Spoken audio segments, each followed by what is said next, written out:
Testing, testing, testing.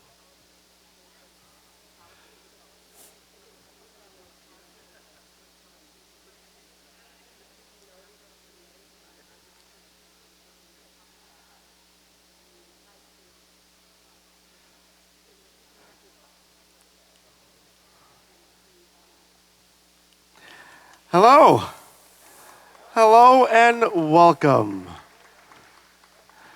Welcome to this historic world premiere event. I'm Adam Eccleston, here on behalf of All Classical Portland, to host this very special pre-concert conversation with my friend and composer, Damien Jeter.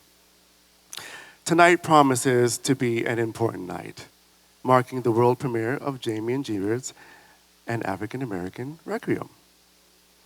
As you may know, there is a full house expected for tonight's performance, and we will have a global audience joining us in the hall, thanks to a live bi-coastal broadcast on All Classical Portland in collaboration with New York City's WQXR. Thank you. The two stations are working together in an unprecedented partnership to broadcast tonight's performance live here in Oregon and Southwest Washington, as well as across New York City. In addition, All Classical Portland will syndicate this program to stations across the United States in the weeks and months to come. You can also listen to tonight's performance in the audio archive if you get home tonight and want to listen to it again and again. So it'll be available for 2 weeks after tonight at allclassical.org. Please help me give a warm welcome to Damien Jeter.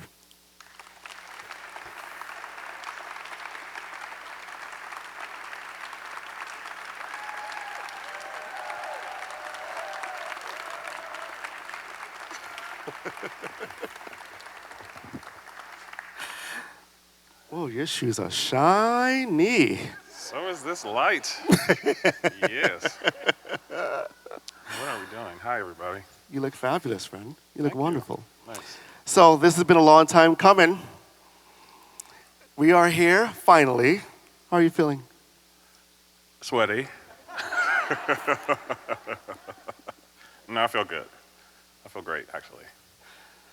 Now, knowing you as a person and experiencing your works, both as a performer and an audience member, I understand your aesthetic as a composer. You speak truth in your music and allow the audience and artists space to receive the overarching message, which ultimately shows how you rely on the past to create your art. Where does that come from? Well, I'm glad you asked that question. Where does it come from? You know, I'm a person who, outside of music, really takes value in knowing the history. And I'm a genealogy nerd. And so looking to the past is something that I have sort of done when I was young. And when I think about writing music, I think about the influences that have come across my way as a child, particularly like, R&B and gospel and stuff like this. But also classical music is a deep part of that as well. I didn't grow up in a family of classical musicians, but we valued all types of music. And I'm sorry if I'm repeating myself, but I grew up in a house where we had records of Beethoven 6 and Tchaikovsky 5. And I was glued to those records. And, here I am today. But looking to the past is something that I've always done. And, when I'm writing, I like to write pieces that have to do with the past. So, a Requiem Mass, for example, they started to become concertized in the 18th and 19th centuries. And one of my favorite pieces is the Verdi Requiem. You'll hear a lot of influence in this one tonight. The War Requiem, which was not in the 19th century, but 20th century, is another huge influence. And so I use that you know, as a guide for everything that I write, really. You know, I wrote a piece called Cantata for a More Hopeful Tomorrow. Cantata is a throwback to Bach. I just wrote well, I didn't just write it, but I just had a symphony premiered, was that a few weeks ago? And I like to say that I wrote a symphony. That feels very cool to me, you know, so.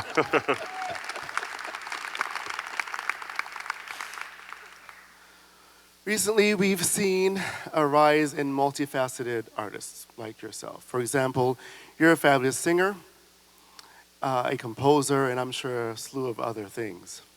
For myself, I'm a flute player, an educator, and I'll be making my professional vocal debut tonight on this stage, singing in the choir.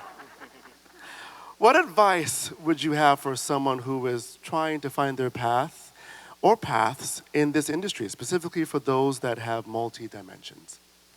I think it used to be a thing in the past where, I'm sorry, I'm looking down because that light is like. It is a lot.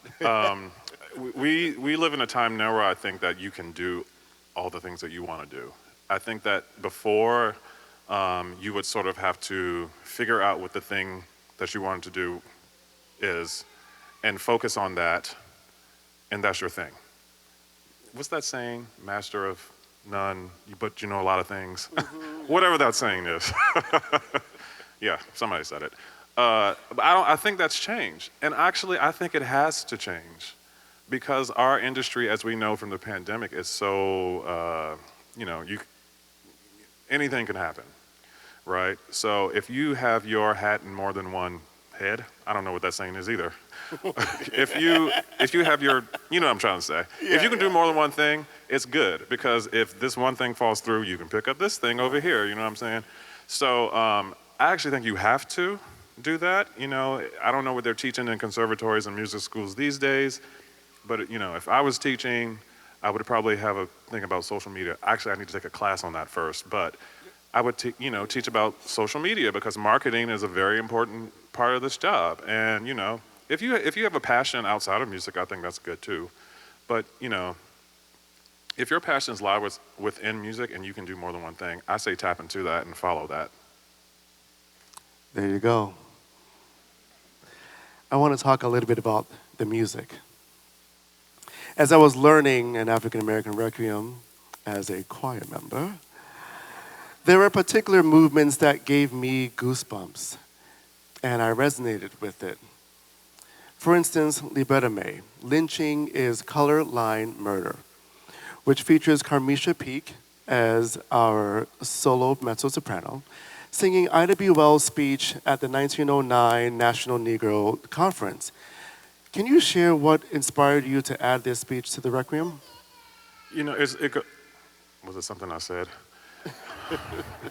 It goes all the way back to, you know, looking at the past. And if I'm looking at the past and I'm looking at this very sort of European art form and I'm thinking about, Verdi wrote my favorite Requiem, and I'm using that sort of as a basis for the entire piece. And this is a piece called An African American Requiem, which is dedicated to black people who have been murdered in this country due to racial violence.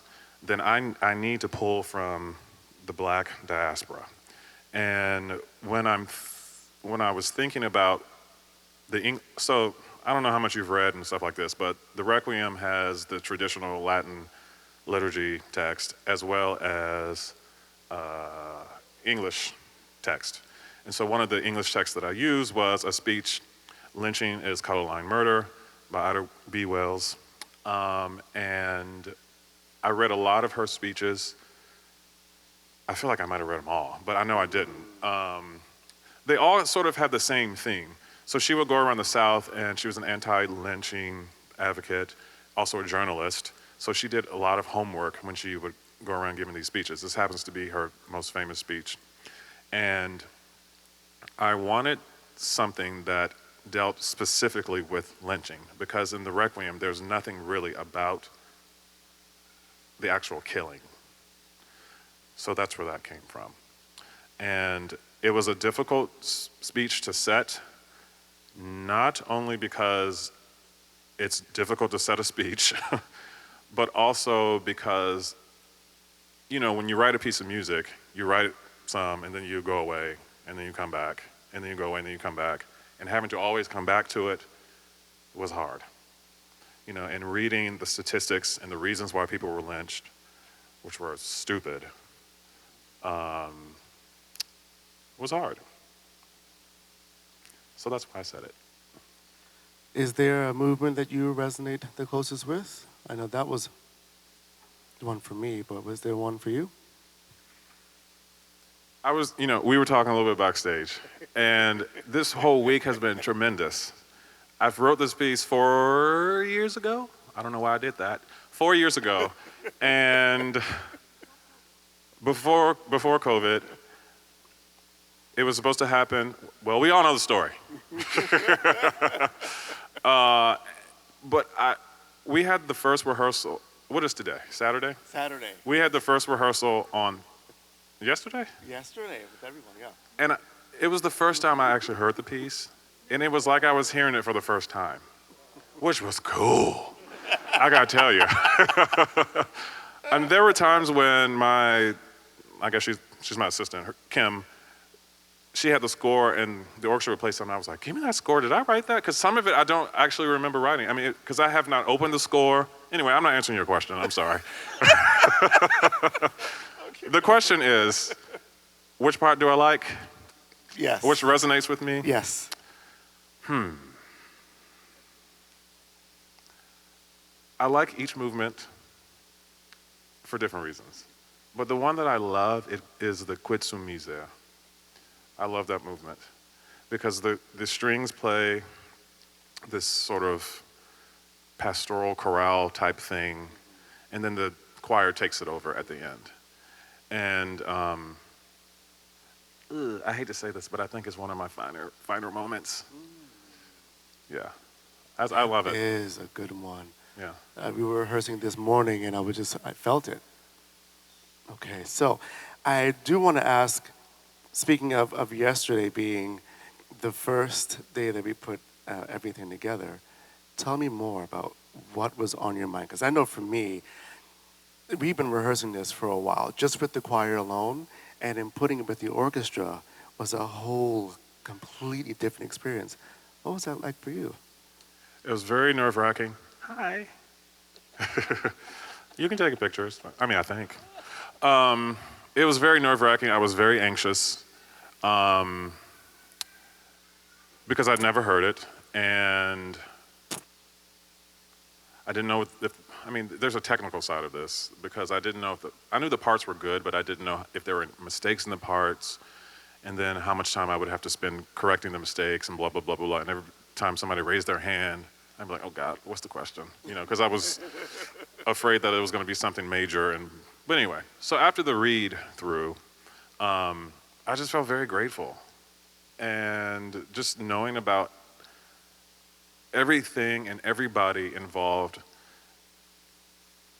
who got us here. And I literally will not forget this moment, like ever. So that's how I felt. Yeah.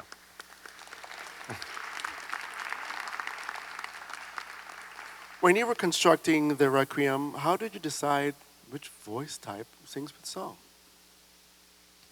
Oh, that's a good question. Well, all of the soloists are my friends. So, I definitely, I don't have an answer to that. It's just like, so I am somebody who is deeply guided by text. And when I read a text and I read the translation of Latin and blah, blah, blah, I start to hear things. And actually, some of it is a throwback to Verdi, because what does Verdi do in his Tuba Mirum? The bass sings it, right? Well, the bass sings it in mine too. And then I'm trying to think of a few other things. And then, like Kumbaya, like I know Bernard, he's a very good friend of mine. I know how he sings, I know his voice, and I just thought, man, he would sound great. And P.S. Kumbaya's in the Requiem. I don't know if you knew that or not, but I just thought, he would sound great in this. I wanted to write the Libera Me for Carmicia. In Verdi's Requiem, The Liberato Me is sung by the soprano. Um, but I gave it to the mezzo this time. So yeah, I mean, it's just kind of what it's just kind of what I hear. Yeah. So when you were constructing this, how much of this were you singing on your own? Well, I sing everything. I think after this experience, well, while I was practicing on my own on flute, I've been singing more on my own parts, and it's pretty incredible. So the fact that you just said that you sing everything, it makes sense. It just brings it all together. I have quite a few more questions that I've been wanting to ask you, but one of them didn't make it to the list, and it was. It, What are you about to surprise me with?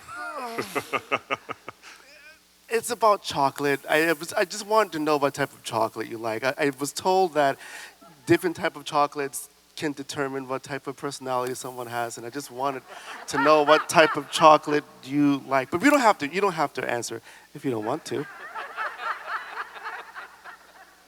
Well, there's only one type, and that's dark chocolate.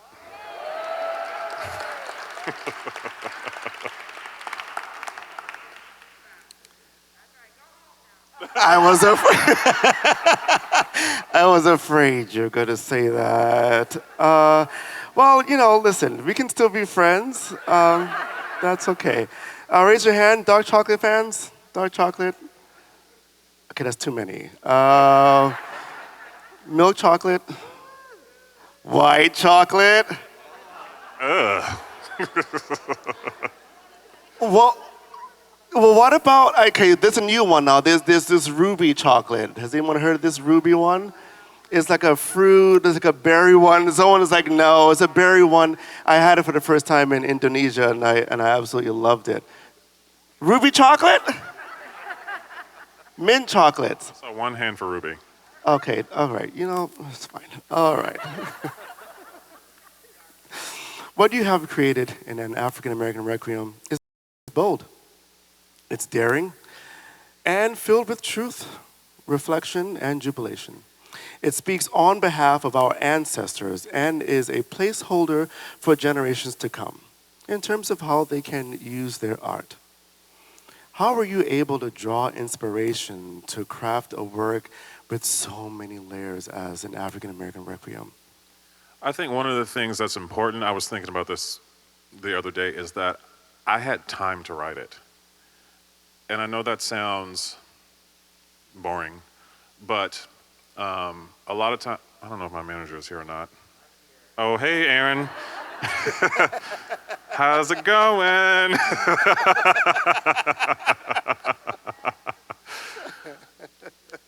So what I was gonna say was, no, I had the time to write it. Sometimes I get commissions and I don't have enough time to write the thing that I really want to write. I mean, that's the truth. So that helps. I had the time to write it. I had the time. I really thought about it.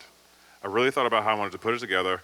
I thought about how I was going to use the music to drive the text in a very operatic way, I think, like Verdi. But that's the biggest thing. I had the time to do it. And yeah, that's it. I had the time to do it. The time is everything. And I just wish I had more time sometimes. You did infuse some jazz. You also have some kind of like an R&B, and you also have classical. Is that a common aesthetic for you to mix these different genres? Absolutely, and sometimes I do it and I don't realize that I'm doing it, because someone will hear something that I've written, and they'll say, "Oh, that sounds like blah blah blah blah blah," and I'm like, "Oh, I didn't even think about that." It's just kind of a natural extension of who I am as a composer, and so I don't, when I'm writing, I don't intend to write these elements. Sometimes for jazz I do. Like there's a section in the Liberato Me that is like all jazz. And that was very deliberate. But there are other times when I'm writing and it just sort of comes out that way. But I don't ever I don't ever have the intention of, oh, this section is gonna sound like R&B, or this is gonna sound like that. It just kind of happens. I've been dabbling in composition myself. It's hard. It's hard to extract what's in my brain and put it on a paper or put it on some software. Which is the hardest process for you, or part of the process for you? Taking what's out in your head out, or what anything else? I think the hardest part is getting started. Um, it depends on what it is. If it's something where, say, a commissioner has brought me an idea, and I've had time to like really think about it, it's easier for me to get started. But sometimes they just sort of give you carte blanche, and I'm like, dang, I really don't know what I'm doing. There's so much that you can choose from. There's so much material out there. So sometimes I find the hardest part is getting started. And the thing that I have learned is when I'm working, if it doesn't come to me, then I just sort of accept that and I just walk away.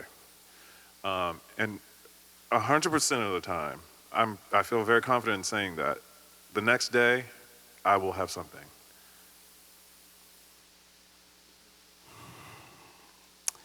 When, let me ask this question a different way. Have you ever said no? Have you ever rejected uh, a commission? And if so, why?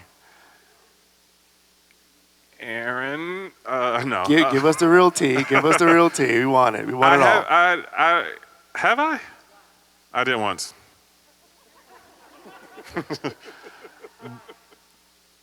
Yeah, it's time. I think I'm gonna start saying no a little bit more often. Well, you can start saying no after you write something for flute. Okay. How about that? Okay. There's my manager. What's next on the docket for you? What's next? What is next? I'm singing a Beethoven 9 with Richmond Symphony in a couple weeks. Requiem is happening at the Kennedy Center in a couple weeks. Well, that's like couple weeks, like maybe 3 weeks. I wrote an opera for Glimmer Glass called Holy Ground, which will premiere at the end of July. Thanks. Des Moines Opera is doing my first chamber opera sometime in July. I have a piece for organ that's premiering in July. I'm singing at the Berkshire Festival in California in June. What else? That feels right. I think that's it. He's a busy man for sure. I have met you a while ago, and we were talking a little bit back here. We had a conversation with Jen Arnold, who used to be the violist in the Oregon Symphony. The three of us got together, just talk about what's happening in our community, how can we help our black community. And you talked about this incredible work. And this is back in 2018. And I remember feeling so inspired just hearing about it. We are here. It's happening right now. With all the different things that's been happening in our country, I know that this piece is going to make a difference. Can you just briefly tell us what are some things that you want to see coming out of this?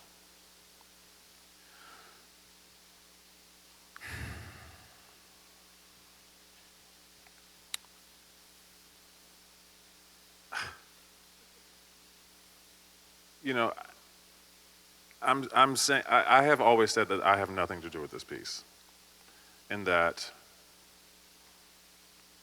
the point of me writing this piece was not for me to gain anything from it, but it really was to honor the black folks in this country since 1619 and before, and all the systemic problems that we have that still exist today.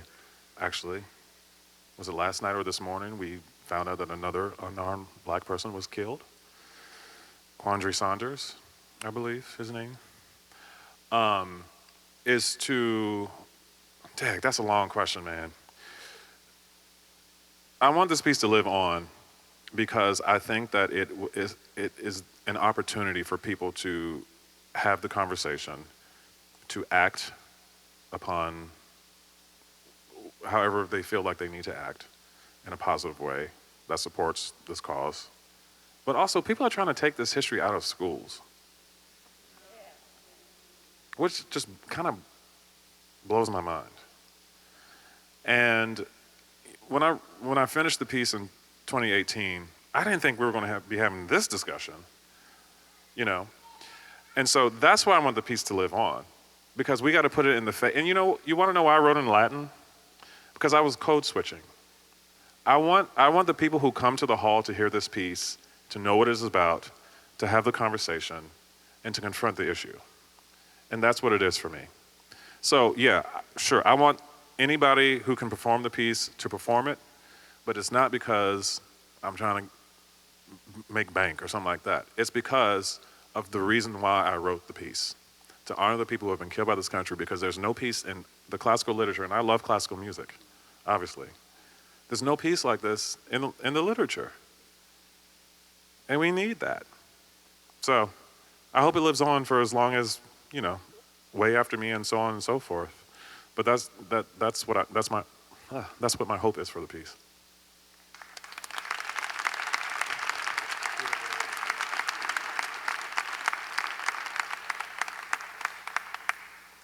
This is our time.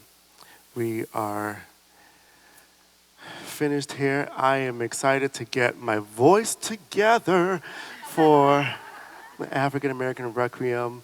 Thank you all for coming out to hear this amazing conversation. You are the only ones who got to hear this conversation. So thank you for being here.